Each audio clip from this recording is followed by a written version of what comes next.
नमस्कार. श्री स्वामी समर्थ सर्वांना. तुमच्या सर्वांचं आपल्या या परिपूर्ण मराठी ब्लॉग या यूट्यूब चॅनलवर खूप खूप स्वागत आहे. 25 जून मंगळवार या दिवशी अंगारकी संकष्टी चतुर्थी आली आहे. अंगारकी संकष्टी चतुर्थीचे व्रत कसे करावे आणि श्री गणेशाची पूजा कशी करावी याविषयीची संपूर्ण माहिती आपण आजच्या व्हिडिओमध्ये जाणून घेणार आहोत. त्यापूर्वी तुम्ही जर का चॅनलवर नवीन असाल तर असेच माहितीचे व्हिडिओ बघण्यासाठी चॅनलला सबस्क्राईब करा आणि बाजूच्या बेल आयकॉनला देखील प्रेस करा. संकष्टी चतुर्थी म्हणजे गणपती बाप्पांचा दिवस आणि या दिवशी गणपती बाप्पांची पूजा करून दिवसभर उपवास करून संध्याकाळी पुन्हा श्री गणेशाची पूजा करून चंद्रोदय झाल्यावर चंद्रदर्शन घेऊन आपण उपवास सोडत असतो. प्रत्येक महिन्यात संकष्टी चतुर्थी येत असते आणि अंगारकी संकष्टी चतुर्थी वर्षातून 2दा येत असतात. ज्यांना संकष्टी चतुर्थीचे उपवासाचे व्रत चालू करायचे असेल त्यांनी या मंगळवारी येणाऱ्या संकष्टी चतुर्थीपासून संकष्टी चतुर्थीचे व्रत हे चालू करू शकतात. आता जून महिन्यात येणारी अंगारकी संकष्टी चतुर्थी आपण वेळ आणि टाइम पाहूया. दिनदर्शिकेनुसार कृष्ण पक्षातील चतुर्थी तिथी मंगळवार 25 जून रोजी पहाटे 1:23 सुरू होईल आणि ही तिथी 25 जून रोजी रात्री 11:10 संपणार आहे. उदय तिथीच्या आधारे अंगारकी संकष्टी चतुर्थी व्रत हे 25 जून रोजी पाळण्यात येणार आहे. ज्यांना अंगारकी संकष्टी चतुर्थीचे व्रत करायचे असेल त्यांनी या दिवशी म्हणजेच मंगळवारी आवर्जून हे व्रत करावे. हे व्रत करण्यासाठी आपल्याला संपूर्ण दिवसभर हा उपवास करावा लागतो. या दिवशी आपल्याला श्री गणेशाची पूजा कशी करायची आहे याविषयी माहिती आपण पाहूया. संकष्टी चतुर्थीच्या दिवशी श्री गणेशाची आराधना केल्यास भक्तांच्या मनोकामना पूर्ण होतात. गणेशाचे उपवास केल्याने तुम्हाला सर्व समस्यांपासून मुक्तता मिळते आणि तुम्हाला समाधानी जीवन मिळू शकते. संकष्टी चतुर्थीचे व्रत जो कोणी करतो त्याच्या जीवनातील सर्व संकट गणपती बाप्पा नष्ट करतात. आता 25 जून मंगळवारी अंगारकी चतुर्थी आलेली आहे. अंगारकी संकष्टी चतुर्थी म्हणून या चतुर्थीला ओळखले जाते. ज्यांनाही चतुर्थीचे व्रत करायला सुरुवात करायची असेल त्यांनी आवर्जून या अंगारकी चतुर्थीपासून हे व्रत करायला सुरुवात करायची आहे. आता या दिवशी सकाळी आपल्याला लवकर उठायचं आहे. आपले नित्यकर्मे आटोपल्यानंतर आपण देवपूजा करतो. आपली देवपूजा झाल्यानंतर आपल्याला गणपती बाप्पांची पूजा करायची आहे. आता ही जी पूजा आहे ही पूजा तुम्ही तुमच्या देवघरामध्ये देखील करू शकतात किंवा वेगळा चौरंग मांडून त्यावर देखील ही पूजा तुम्ही करू शकतात. श्री गणेशाची पूजा या दिवशी तुम्ही सकाळी करू शकतात. त्याचप्रमाणे तुम्ही संध्याकाळी देखील ही पूजा करू शकतात. श्री गणेशाची पूजा करण्यासाठी साहित्य कोणतं लागणार आहे याबद्दलची माहिती आपण व्हिडिओमध्ये पूजा करताना मी तुम्हाला सांगणार आहेच. त्याचप्रमाणे पूजा संपूर्ण बघा. व्हिडिओ आवडला तर व्हिडिओला लाईक करा, शेअर करा.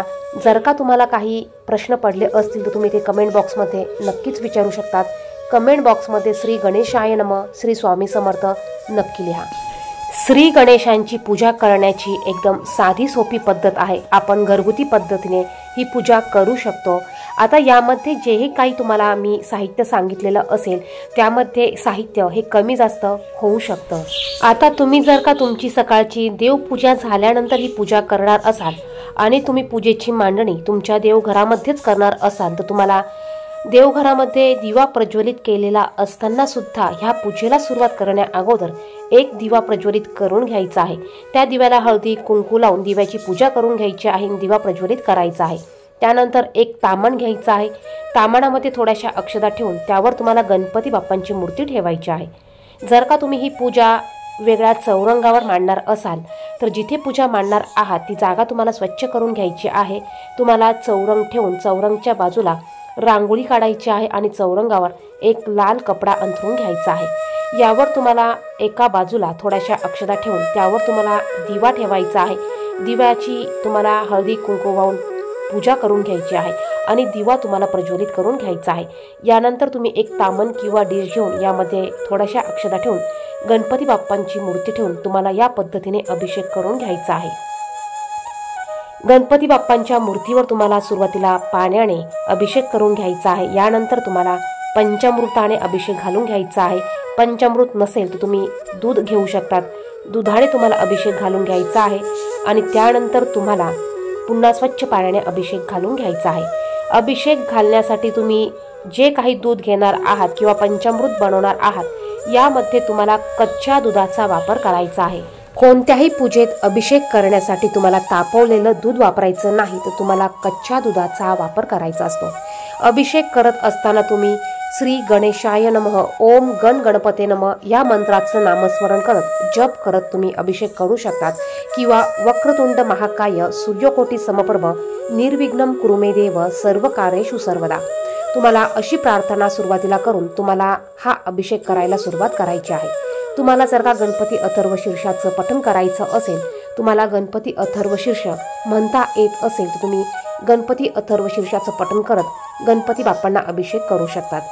तुम्हाला जर का गणपती बाप्पांना अभिषेक करत असताना 108 वेळा गणपती स्तोत्राचं पठण करायचं असेल, गणपती अथर्व शीर्षाचं तुम्हाला पठण करायचं असेल तर तुम्ही अभिषेक करण्यासाठी या पद्धतीचं गळती पात्र ठेवून देखील तुम्ही अभिषेक करू शकतात। म्हणजे तुम्हाला गणपती अथर्व शीर्षाचं पठण देखील करता येईल आणि तुम्हाला गणपती बाप्पांना अभिषेक देखील करता येईल। तर बघा, तुम्हाला जी पद्धत सोपी वाटते त्या पद्धतीने तुम्ही अभिषेक करू शकतात। तुम्हाला जर का गणपती अथर्व शीर्षाचे 11 आवर्तने करायची असेल, गणपती स्तोत्राचे 11 आवर्तने करायची असतील तर तुम्ही या पद्धतीने एक गळती पात्र घ्या। त्यामध्ये तुम्हाला स्वच्छ पाणी टाकायचं आहे। यामध्ये तुम्हाला पंचामृत टाकता येणार नाही किंवा तुम्हाला दूध टाकता येणार नाही, तुम्हाला फक्त स्वच्छ पाणी टाकायचं आहे आणि तुम्हाला या पद्धतीने गणपती अथर्व शीर्षाचं पठण करत तुम्ही अभिषेक गणपती बाप्पांना घालू शकतात।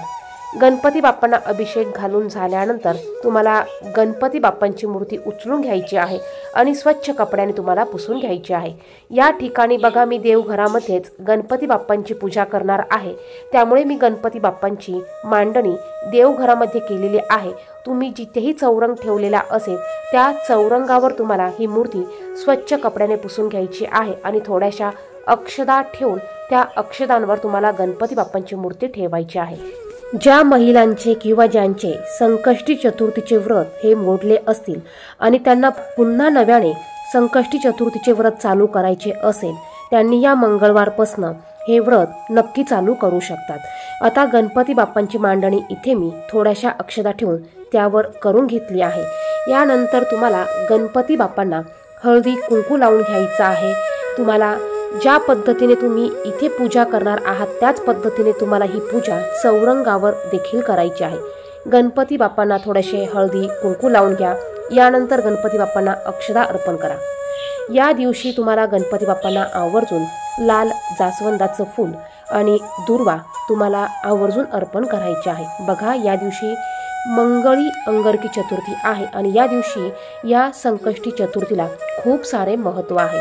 तर इथे मी लाल फूल घेतलेलं आहे, परंतु हे जास्वंदाचं फूल नाही, तर आपण आवर्जून या दिवशी लाल जास्वंदाचं फूल गणपती बाप्पांना अर्पण करायचं आहे। दुर्वा देखील आपल्याला गणपती बाप्पांना अर्पण करायचे आहे। ही पूजा करत असताना तुम्हाला वक्रतुंड महाकाय सूर्यकोटी समप्रभ निर्विघ्नं कुरु मे देव सर्व कार्येषु सर्वदा, तुम्हाला हा मंत्र म्हणायचा आहे किंवा ओम गण गणपते नमः हा मंत्र म्हणायचा आहे किंवा श्री गणेशाय नमः हा मंत्र म्हणायचा आहे किंवा तुम्ही अक्षदा अर्पण करत असताना अक्षदा समर्पयामी, हळदी कुंकू लावताना हळदी कुंकू समर्पयामी, तुम्हाला फूल अर्पण करताना फूलम पुष्पम समर्पयामी असं तुम्ही म्हणू शकतात। तुम्हाला यानंतर दिवा ओवाळून घ्यायचा आहे, त्यावेळेस तुम्ही धूपम दीपम समर्पयामी म्हणू शकतात। तुम्ही अगरबत्ती ओवाळून घ्यायची आहे। यानंतर तुम्ही जो पण गोडाचा प्रसाद केला असेल तो तुम्हाला गणपती बाप्पांना दाखवायचा आहे। तुम्ही गुळ खोबऱ्याचा प्रसाद ठेवू शकतात, खडी साखरेचा प्रसाद ठेवू शकतात किंवा तुम्ही मोदक केले असतील तर त्याचा प्रसाद तुम्ही ठेवू शकतात। यानंतर तुम्हाला गणपती बाप्पांची आरती करायची आहे आणि दिवसभर संपूर्ण तुम्हाला उपवास करायचा आहे। संध्याकाळी तुम्हाला चंद्रोदय झाल्यानंतर चंद्राची पूजा करून तुम्हाला संकष्टी चतुर्थीचे व्रत हे सोडायचे आहे। तर या पद्धतीने तुम्हाला संकष्टी चतुर्थीचे व्रत आणि उपवास करायचा आहे। यानंतर तुम्हाला संपूर्ण दिवसभरात जेव्हाही टायमिंग मिळेल त्या टायमात तुम्हाला एक वेळा तरी गणपती अथर्व शीर्षाचं आवर्जून तुम्हाला पठण करायचं आहे। बघा, या पद्धतीने तुम्हाला संकष्टी चतुर्थीला श्री गणेशाची पूजा तुम्हाला करायची आहे। चौरंगावर देखील तुम्हाला याच पद्धतीने पूजा ही करायची आहे। 25 जूनला अंगारकी चतुर्थीचा चंद्रोदय वेळ ही रात्री 10:05 असणार आहे। तुम्ही या वेळेत चंद्राची पूजा करून तुमचा उपवास तुम्ही सोडू शकतात। याचप्रमाणे तुम्ही गणपती बाप्पांना अभिषेक घालताना तुम्ही जर का नुसत्या पाण्याने अभिषेक घातलेला असेल तर हे अभिषेक केलेलं तीर्थ तुम्ही तुमच्या मुलांना प्यायला देऊ शकतात। यामुळे मुलांच्या बुद्धीत ही वाढ होते, मुलांच्या अभ्यासात प्रगती होते। व्हिडिओमध्ये सांगितलेली माहिती आवडली असेल तर व्हिडिओला लाईक करा, कमेंट बॉक्समध्ये श्री स्वामी समर्थ नक्की लिहा। त्याचप्रमाणे चॅनलवर जर का तुम्ही नवीन असाल तर असेच माहितीची व्हिडिओ बघण्यासाठी चॅनलला सबस्क्राईब करा। धन्यवाद। श्री स्वामी समर्थ।